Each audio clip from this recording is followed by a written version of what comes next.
बढ़ती टेक्नोलॉजी के साथ साइबर अपराध भी तेजी से बदल रहे हैं और पुलिस प्रशासन की बड़ी चुनौती बनते जा रहे हैं। देहरादून में एक महिला के बैंक खाते से बिना ओटीपी या लिंक क्लिक किए ही 7 लाख रुपए गायब हो गए। वहीं उत्तराखंड एसटीएफ ने लखनऊ निवासी को गिरफ्तार कर लिया है, जिस पर निवेश के नाम पर 44 लाख की धोखाधड़ी का आरोप है। आरोपी पैसा 2% कमीशन पर विदेश भेजता था, लेकिन एसटीएफ को मात्र 54,000 रुपए की ही रिकवर मिले। सबसे बड़ी समस्या पैसों की रिकवरी है, क्योंकि फ्रॉड की रकम क्रिप्टो और हवाला के जरिए विदेश भेज दी जाती है। वर्तमान में साइबर पुलिस के पास ऐसी कोई तकनीक नहीं है जिससे बाहर भेजे गए पैसे वापस लाए जा सके। एसएसपी एसटीएफ नवनीत भुल्लर ने बताया कि जागरूकता ही बचाव का सबसे बड़ा। साथ ही लोगों को सलाह दी गई किसी भी ऑनलाइन प्रलोभन में ना आए और धोखाधड़ी होते ही तुरंत टोल फ्री नंबर पर कॉल करें। साथ हुआ है, किस तरह से स्कैम हुआ, कब आपको पता लगा? मेरे साथ ये स्कैम चालू हुआ है 27 तारीख को, जिसमें मेरे पास 2 लाख का ओटीपी आया है। 2 लाख के ओटीपी आने के बाद मैं तुरंत बैंक गई हूँ। बैंक जाने के बाद मैंने उनसे बोला कि मेरा फ़ोन खुद से ही चल रहा था, जिसमें बैंक ने कुछ भी रिस्पांस नहीं दिया और फ़ोन खुद से चल रहा था। कॉल फॉरवर्डर पे जा रही थी और तुरंत के तुरंत 2 लाख रुपए निकाले गए। उससे पहले 4,95,000 रुपये निकाल चुका था वो बंदा। और आपने कंप्लेन फिलहाल की पर? मैंने साइबर क्राइम में भी कंप्लेन कर दी है और सीएम पोर्टल पर भी कर दी है और ये नेहरू पुलिस थाने में भी कर दी है और आगे वो फॉरवर्ड कर रहे हैं बाईपास चौकी के लिए।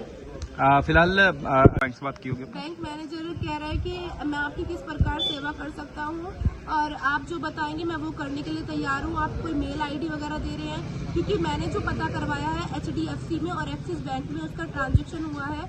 उस HDFC बैंक का भी मैंने डिटेल्स मंगाई, उसके मैनेजर का भी मैंने नंबर मंगाया, मैनेजर के थ्रू भी बात हुई है, तो वो बैंक वाले कुछ भी रिस्पॉन्स नहीं कर रहा है। मैनेजर भी नहीं, जो वहाँ पर सहायक है वो तो ये तक कह रहे हैं कि आप अपना अकाउंट ही बंद करा दीजिए, है ना। जब तक हमारे अकाउंट में पैसा नहीं आएगा हम कैसे अपना अकाउंट बंद करा दें। के नाम पर ये अजय त्रिपाठी आप लोगों ने पकड़ा है, क्या करता था ये इस वर्ष 10 जून को एक यहाँ साइबर क्राइम पुलिस स्टेशन में एक तहरीर प्राप्त हुई थी, जिसमें कि ऑनलाइन इन्वेस्टमेंट के नाम पर ठगी हुई थी और लगभग 44.5 लाख रुपए इसमें ठगों द्वारा इनसे साइबर क्राइम के माध्यम से ठग लिए गए।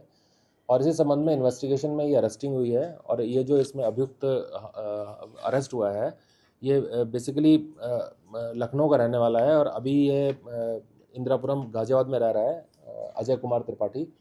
और ये टेलीग्राम ऐप के माध्यम से थाईलैंड, कंबोडिया और चाइना में कुछ लोग जो फ्रॉडस्टर्स हैं इसके हैंडलर हैं उनके संपर्क में था और ये टेलीग्राम के माध्यम से यहाँ पे करंट अकाउंट खुलवाता था और वहाँ पर उनको करंट अकाउंट के क्रेडेंशियल्स दे देता था और जो भी उसमें फ्रॉड की अमाउंट आती थी उसका 2% कमीशन इसको मिलता था।